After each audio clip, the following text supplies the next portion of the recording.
नमो तस्सा भगवतो अरहतो सम्मा संबुद्धस्सा। बुद्ध और उनका धम्म बाबा साहेब डॉक्टर अंबेडकर द्वारा रचित कालजयी पुस्तकों के इस रचना संसार में आपका स्वागत है। आप जानते हैं कि इस समय हम लोग बाबा साहेब डॉक्टर अंबेडकर द्वारा रचित कालजयी रचना बुद्ध एंड हिज धम्मा, जो कि मूल रूप से अंग्रेजी में लिखी गई है, उसी का ये हिंदी अनुवाद इस समय हम आप तक पहुंचा रहे हैं। और यह हिंदी अनुवाद भदंत डॉक्टर आनंद कौशल्यायन जी का है। तो आइए यहाँ आगे बढ़ने से पहले आपको बता दें कि इस समय तथागत बुद्ध सारनाथ में है और सारनाथ में उन पांचों परिव्राजकों के समक्ष एक तरफ तथागत और उनके समक्ष उनके वो पांचों शिष्य, और ये धम्मचक्र प्रवर्तन का अध्याय है। और इस अध्याय में हम आगे बढ़ रहे हैं। इस समय तथागत अपनी उस अनुभूति की जो उन्होंने बोध गया में अनुभव की, उस अनुभूति की व्याख्या कर रहे हैं, उसको परिभाषित कर रहे हैं कि उन्होंने क्या जाना, क्या समझा और उनका मार्ग क्या है। और उस मार्ग पर चलने से दुख मुक्ति होती है, ये तथागत का अनुसंधान है और ये उन्होंने सिद्ध करके बताया है। इसलिए उनका नाम भी सिद्धार्थ है कि उन्होंने सारे अर्थों को सिद्ध कर दिया है। तो आइए आगे बढ़ते हैं। तथागत कहते हैं कि ये जो पांच शील हैं, ये जीवन की अच्छाई बुराई मापने के मापदंड है। दुनिया में हर जगह पतित यानी कि गिरे हुए लोग हैं, हर जगह है, वो पूरी दुनिया में है। दुनिया में हर जगह पतित लोग होते ही हैं, लेकिन पतित दो तरह के होते हैं। एक तो पतित वे होते हैं जिनके जीवन का कोई मापदंड नहीं होता, और दूसरे पतित वे होते हैं जिनके जीवन का कोई मापदंड ही नहीं होता। तथागत कहते हैं कि दुनिया में दो तरह के लोग होते हैं जो गिरे हुए हैं, दुखों में है, कष्टों में है, पड़े हुए हैं, पतित हैं। लेकिन इनमें दो तरह के होते हैं। एक तो वे होते हैं जिनके जीवन का कोई मापदंड होता है, लेकिन दूसरे वे भी होते हैं, भले वे पतित ही होते हैं, लेकिन उन्हें यह पता ही नहीं होता कि क्योंकि उनके पास उनके जीवन का कोई मापदंड नहीं होता। तथागत आगे कहते हैं कि जिसके जीवन का कोई मापदंड नहीं होता, वह पतित होने पर भी यह नहीं जानता कि वो पतित है।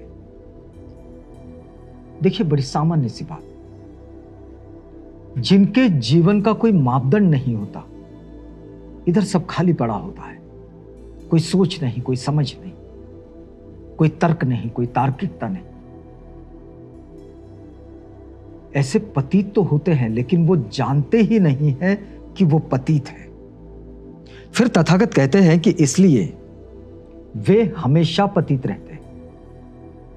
जो ये जानते ही नहीं कि वो पतित है, इसलिए वो हमेशा पतित ही रहते हैं।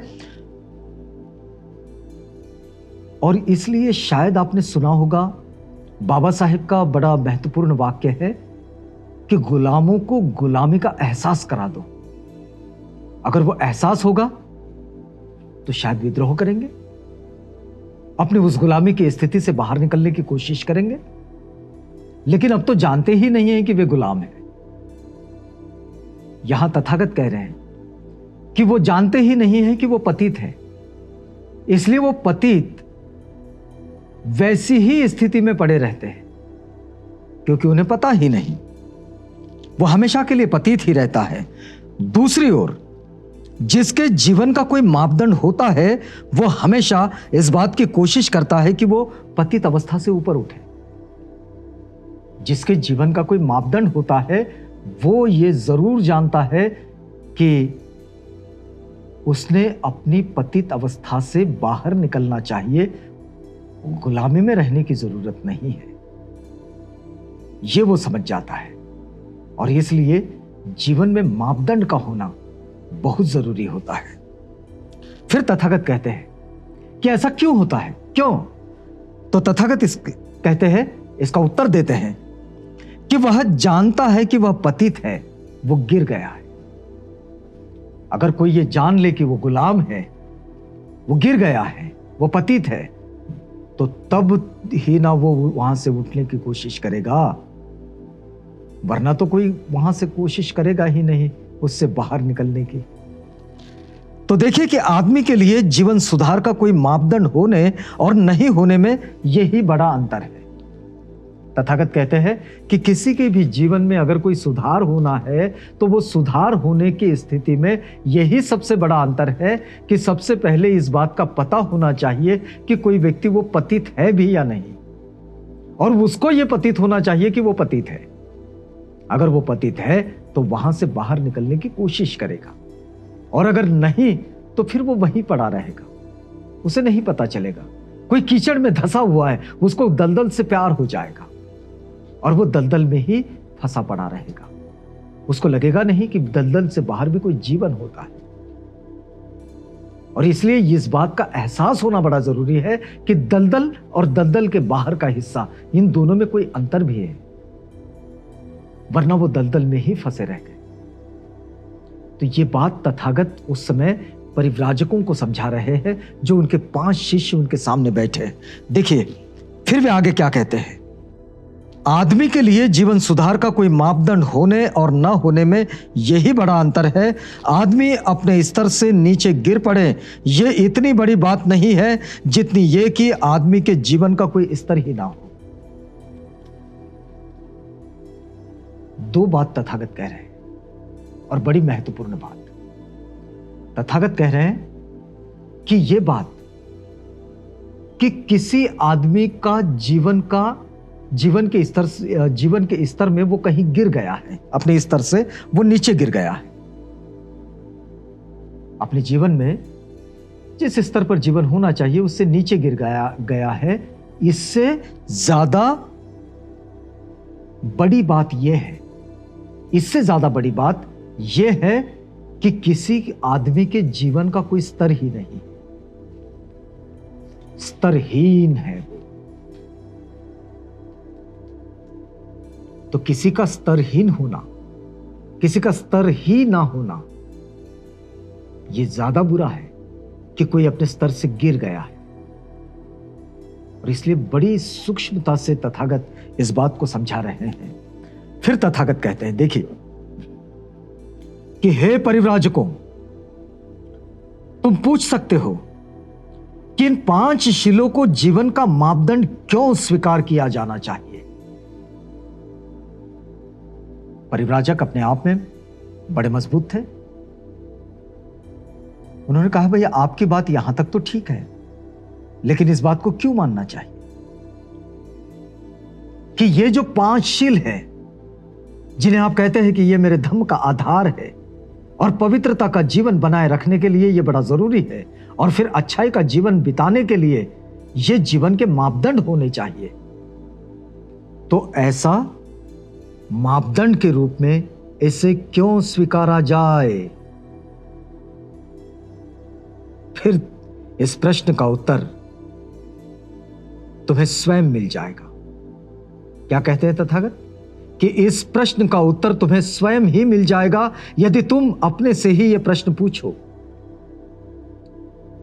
तथागत का जवाब देखिएगा कि यह प्रश्न, इसका उत्तर तुम्हें अपने आप मिल जाएगा, स्वयं ही मिल जाएगा, यदि यह प्रश्न तुम अपने आप से पूछोगे। मुझसे पूछने की जरूरत नहीं है। यह तो बड़ी सामान्य सी बात है। फिर वे कहते हैं कि क्या यह शील व्यक्ति के लिए कल्याणकारी है। तथागत का बड़ा सामान्य सा प्रश्न परिव्राजकों से कि बताएं कि क्या हिंसाचारी ना होना, चोरी ना करना, झूठ ना बोलना, व्यभिचारी ना होना, नशीली चीजों के प्रमाद में ना फंसना, क्या ये चीजें लोगों के लिए कल्याणकारी है। बड़ा सामान्य सा प्रश्न है। तो और साथ ही ये भी पूछो अपने आप से, तथागत कह रहे हैं अपने आप से पूछो, मुझसे मत पूछो, अपने आप से पूछो कि क्या ये चीजें मनुष्य के लिए कल्याणकारी है, और यह भी पूछो कि क्या इन शीलों का पालन करना समाज के लिए कल्याणकारी है।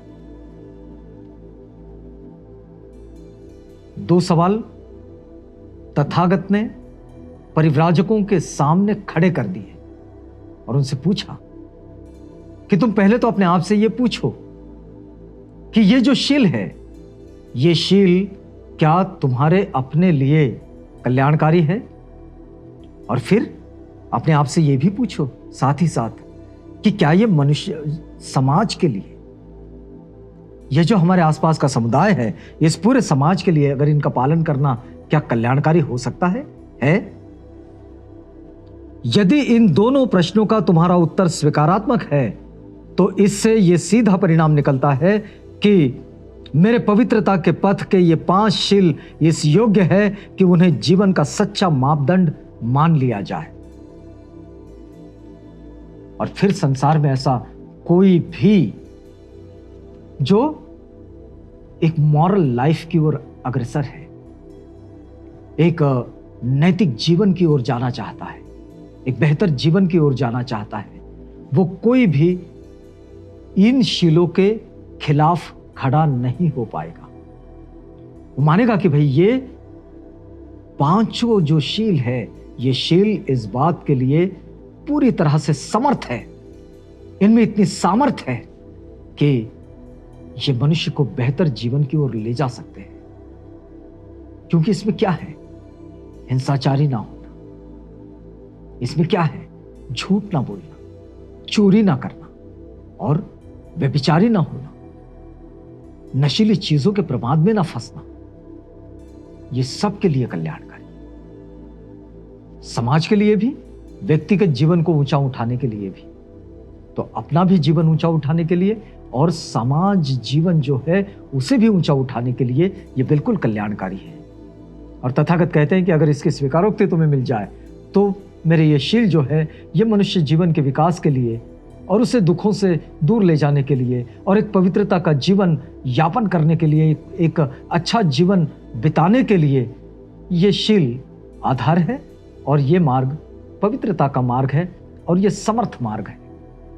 तो यहां रुकेंगे इस वादे के साथ कि कल आपसे पुनः भेंट होगी जब हम बुद्ध और उनका धम्म की इसी अगली कड़ी में आपसे मिलेंगे। तो तब तक के लिए हमें इजाजत दीजिएगा।